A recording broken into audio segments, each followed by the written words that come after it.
दोस्तों इस क्लास में मैं आपको शॉर्ट आउटलाइंस प्रोवाइड करूंगा ट्रांसक्रिप्शन नंबर 411 से लेकर ट्रांसक्रिप्शन नंबर 415 तक की, जैसा कि मैं अब तक लगातार करता आया हूं जितनी भी वॉल्यूम्स मैंने कंप्लीट की है। अगर आप इस चैनल से अभी अभी जुड़े हैं तो आप प्लेलिस्ट से शॉर्ट आउटलाइंस की सारी वीडियोस देख सकते हैं, वॉल्यूम 1 से लेकर वॉल्यूम 5 तक की जो पिछली कंप्लीट की हैं, और उसके बाद वॉल्यूम 1 से वॉल्यूम 6 की, उसके बाद अभी जो एट प्रेजेंट वॉल्यूम चल रही है 19 की, उसे आप देख सकते हैं। ज़्यादा कुछ नया नहीं होता इस क्लास में। क्यों मैं इस चीज़ को हमेशा बोलता हूं कि अगर आप कोई भी 5 से 6 वॉल्यूम अच्छे से कंप्लीट कर लेंगे तो आप एग्ज़ाम क्वालिफाई करने लायक हो जाएंगे, क्योंकि वर्ड्स रिपीट ही होते हैं ऑलमोस्ट, और 5 से 6 वॉल्यूम में लगभग काफ़ी वर्ड कवर हो जाते हैं कि आपका एग्ज़ाम क्वालिफाई हो सके। अगर हम बात करें ट्रांसक्रिप्शन नंबर 411 की, तो सबसे पहला वर्ड है प्रोग्राम।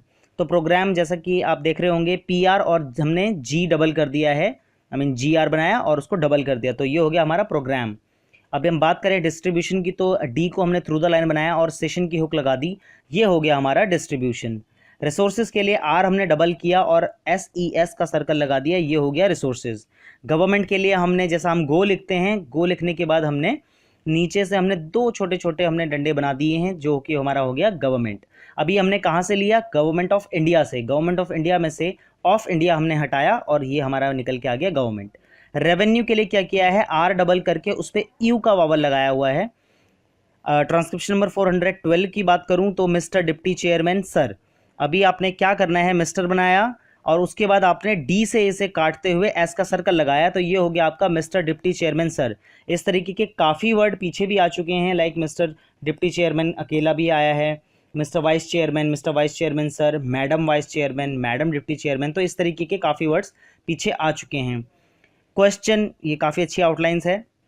क्वेश्चन की आप सिंपल क्वा आपने बनाना है लाइन को काटते हुए। एडमिनिस्ट्रेटिव के लिए आपने क्या करना है? जैसे आप एडवांटेज लिखते हैं, बस उसको आप डबल कर देंगे, वो आपका एडमिनिस्ट्रेटिव हो गया। एडमिनिस्ट्रेशन के लिए आपने कुछ स्पेशल नहीं है, बस डिस्ट्रीब्यूशन को लाइन से ऊपर ले जाइए, वो आपका हो गया एडमिनिस्ट्रेशन। प्राइम मिनिस्टर के लिए आपने PR पे ही STR लगा दिया, ये आपका बन गया प्राइम मिनिस्टर।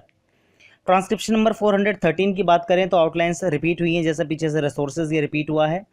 अवेलेबल इस तरीके से बनाएंगे आप, VL बनाया है मैंने, ये आप इसे हाउ एवर से क्लैश नहीं करेंगे। मैं हर बार इस बात को बोलता हूँ जब भी ये आउटलाइन आती है, तो आपको सिर्फ इस तरीके से इसे बना लेना है और इजी है, बहुत ज़्यादा याद करने के लिए भी आसान है। वर्किंग कहाँ से निकला? वर्क से निकला, तो वर्क पे हमने इस तरीके से बनाया नीचे और NG लगा दिया, ये हो गया हमारा वर्किंग। बात करें ट्रांसक्रिप्शन नंबर 414 की, तो रिस्पॉन्सिबिलिटीज़ वर्ड इसमें आता है। रिस्पॉन्सिबिलिटीज़ में ऑलवेज ज्वाइन करते हुए इसलिए बनाता हूँ क्योंकि ये फ्लो रहता है हाथ का, अगर हम पेंसिल उठाते हैं तो उसमें थोड़ी प्रॉब्लम होती है, इसलिए मैंने रिस्पॉन्सिबिलिटी को ऑलवेज इस तरीके से बनाया है। साथ में ही एस का सर्कल लग जाएगा, ये हो गया responsibilities. Mister deputy chairman sir, ये वापस रिपीट हुआ है, क्वेश्चन भी रिपीट हुआ है, क्योंकि ज़्यादा वर्ड नए नहीं होते हैं, दो चार ही वर्ड नए आते हैं। इम्प्लीमेंटिंग की बात करें ट्रांसक्रिप्शन नंबर 415 में, जो कि पहला वर्ड है, लाइन से नीचे इस तरीके से आप बनाएंगे। प्रोग्राम दोबारा रिपीट हुआ है। अभी आप देखेंगे 415 का जो लास्ट वर्ड है वो है मिस्टर डिप्टी चेयरमैन, इसमें सर नहीं लगा है। ट्रांसक्रिप्शन नंबर 414 में भी ये आया है और 415 में भी आया है, बस सर नहीं लगा हुआ है इस वाली में। तो आपने इसे मोर अटेंशन से क्लैश नहीं करना है, क्योंकि मोर अटेंशन भी कुछ इसी तरीके से बनता है।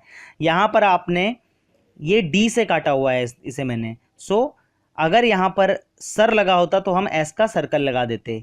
इसी तरीके से अगर मिस्टर वाइस चेयरमैन होता तो हम पहले भी एक सर्कल लगाते हैं, वाइस के सर्कल के लिए हम एक सर्कल पहले लगाते हैं, क्योंकि SE की साउंड आ रही है, वाइस में स की साउंड आ रही है, इसलिए हम पहले भी एक सर्कल लगा देते, तो वो हो जाता मिस्टर वाइस चेयरमैन। इसी तरीके की आउटलाइंस होती हैं कुछ। अब तो ये काफ़ी कॉमन हो गई हैं, जो लोग लिखो स्टेनो अकेडमी से जुड़े हुए हैं लगातार, उनके लिए तो काफ़ी कॉमन हो चुकी हैं, लेकिन अगर आप पहली बार इस चैनल को देख रहे हैं तो हो सकता है आपके लिए नई हो। अगर आपके पास इनसे कुछ अच्छी आउटलाइंस है तो आप उन्हें शेयर कर सकते हैं, और अगर आपको ये आउटलाइंस पसंद आई हैं तो आप वीडियो को भी लाइक कर सकते हैं और साथ साथ अपने फ्रेंड्स में से शेयर कर सकते हैं, ताकि और लोगों की भी हेल्प हो सके।